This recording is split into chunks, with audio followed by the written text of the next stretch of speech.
Howdy, Jacob here. Today we're looking at Townsquare Media, ticker symbol TSQ. We have a $172 million market cap with a $633 million enterprise value in the media industry.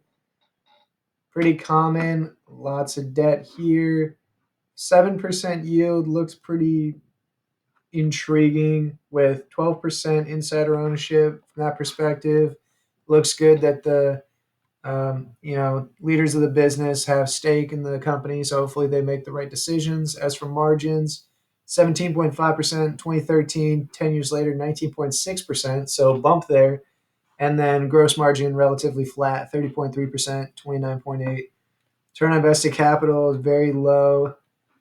And this debt, let's see how that looks. We had 366 million in debt in 2012, 10 years later, 524 million, relatively flat, actually down a little bit since 2015. They've slowly gone down, but very slowly. As you can see, cash on hand is only 43 million. So of that 524 million in long-term debt, their 5-year average is about 27, so between 25 and 30. So let's say 25.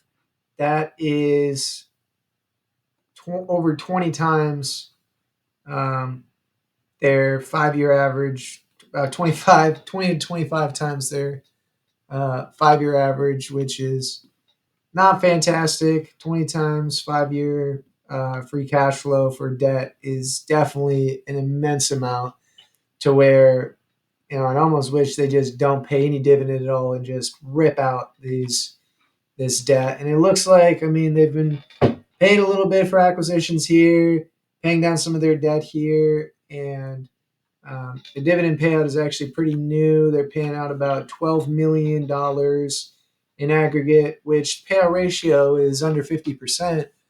But also, you got to take into consideration they have 20 times their 5-year average free cash flow in long-term debt, which is not great. And their cash on hand is just 40 million compared to their well over 500 million in long-term debt. And so, from a liquidity standpoint, the balance sheet is a bit unattractive, but I think we can start making some assumptions here. I think on the revenue growth side, it does look like there's a bit of growth. This type of industry, the earnings are always smaller, so let's do 8, 8, 15. The margin side, there's just low margin here. And share change, they're buying, looks like they bought back a little bit of shares, but they just don't have money to do this. So I'm actually going to cut this dividend in half and say, you know what? Let's say they keep a dividend, but let's hope that every ounce of remaining free cash flow, so let's say they pay out 20%, that remaining 80% is just as much going to debt as absolutely possible.